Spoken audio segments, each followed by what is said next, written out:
ప్రియులారా, బాగున్నారా? దేవుని వాక్యాన్ని క్రమంగా చదువుతున్నారా?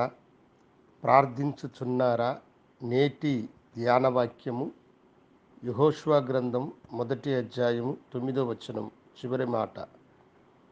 నీవు నడుచు మార్గమంతటిలో నీ దేవుడైన యెహోవా నీకు తోడయ్యుండును. భక్తుడైన యెహోషువతో ప్రభు చెప్పేటువంటి మాట ఇది. నీవు నడిచే మార్గమంతటిలో నీ దేవుడైన యెహోవా నీకు తోడైయుండును. మనము నడిచే మార్గమంతటిలో కూడా దేవుడు మనకు తోడుగా ఉంటాడు. చాలాసార్లు మనము ఎటు నడవాలనో తెలియక తడబడుతూ ఉంటాం. ఏ మార్గము సరి అయినది?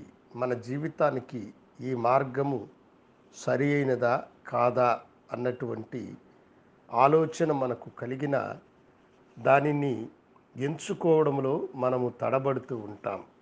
అందుకని ఏదైనా ఎదురు దెబ్బ మనకు తగిలినప్పుడు మనము చాలా సోలిపోతూ ఉంటాం. దేవుని సన్నిధిలో మనము ప్రభువుతో, ప్రభువా, యెహోషువకు మీరిచ్చిన వాగ్దాన ప్రకారము నా మార్గమంతటిలో మీరు నాకు తోడుగా ఉండుడి అని ప్రభువుని మనం అడగాలి. అలా మనం ప్రభువుని అడిగినప్పుడు ఆయన మనకు తోడుగా ఉంటే మన మార్గము సరాలము చేయబడినటువంటిదై మన జీవితంలో అన్నీ మనకు విజయములే దొరుకుతాయి. మోషేకు ప్రభువు తోడుగా ఉన్నాడు కనుక మోషే తన మార్గమంతటిలో దేవుడు తనకు ముందుగా నడవాలని ఆయనను వేడుకున్నాడు. ఒక సందర్భంలో దేవుడు అన్నాడు, నేను నీతో కూడా రాను, నా సన్నిధి నీకు తోడుగా రాదు అని అన్నాడు. వెంటనే భక్తుడు, ప్రభువా, నీవు గనుక మాతో కూడా రాకపోతే మమ్మల్ని ఇక్కడి నుండి తీసుకొని పోకు అని చెప్పాడు. ఎందుకంటే ప్రభువు వచ్చితేనే తనకు ఆశీర్వాదము, దీవెన.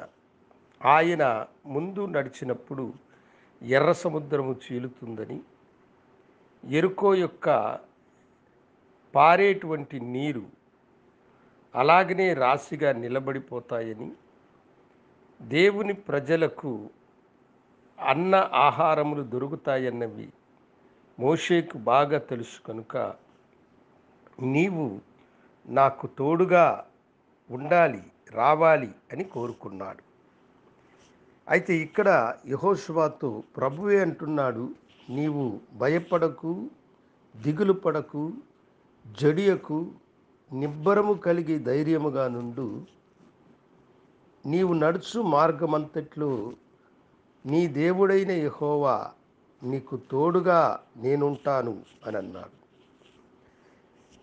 యెహోషువని మాట ఎంత బలపరిచింది. అవును, యెరికోను జయించాలంటే దేవుడు తనకు ముందుండాలి. ఆయన ముందున్నప్పుడు యెరికో కోట గోడలు వాటంతట అవే కూలిపోయి శత్రువుల మీద తనకు విజయం వస్తుంది అన్న నమ్మకము యెహోషువకి కలగడానికి కారణమైంది. అవును దేవుని బిడ్డలారా, మన మార్గమంతటిలో దేవుడు మనకు తోడుగా ఉండాలి. ఆయనను మనం అడగాలి, ప్రభువా, నా మార్గమంతటిలో నువ్వు నాకు తోడుగా ఉండు. నేను ఎలా నడవాలి? ఈ మార్గము నాకు మేలుకరమైనదా? ఈ మార్గము నాకు మేలుకరమైనది కాదా? ఈ మార్గమున నేను వెళితే సురక్షితంగా వెళ్ళగలుగుతానా అని ప్రభువుని మనం అడిగినప్పుడు సురక్షితమైనటువంటి మార్గములో ఆయన మనలను నడిపించదు. ఒకవేళ ఏ ఏ ఆటంకాలైనా మనకు ఎదురైనప్పుడు అవి యెరికో కోట గోడలనైనా ఆయన కూల్చడానికి సమర్థుడు. ఎర్ర సముద్రమునైనా చీల్చడానికి ఆయనే గొప్పవాడు. కనుక దేవుని సన్నిధి మనకు ముందుండాలి. నీ మార్గములో ఆయనను నీకు ముందుంచుకో. నీ పిల్లల కార్యము విజయవంతముగా మారుతుంది. నీ బిడ్డల యొక్క చదువులు దీవించబడతాయి.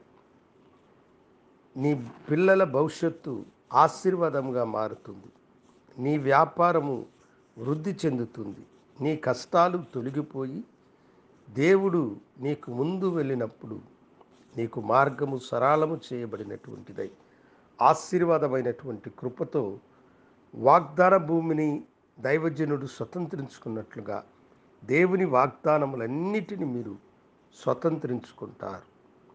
దేవుడు నీకిచ్చిన వాగ్దానమును బట్టి, దేవా, ఎల్లప్పుడూ నా మార్గమంతట్లో నీవు నాకు తోడుగా ఉండి నన్ను నడిపించుమని ప్రభుకి మిమ్మలను మీరు సమర్పించుకొనండి. ఆయన మిమ్మలను దీవించి ఆశీర్వదించునుగాక. మహాగణుడా, పరిశుద్ధుడా, బిడ్డల మార్గములో మీరు తోడుగా ఉండి సరళము చేయమని ఆశీర్వదించుమని యేసునామమున అడిగి వేడుకొంచున్నాము తండ్రి. ఆమేన్. శుభోదయం. ప్రభు మిమ్మల్ని దీవించునుగాక.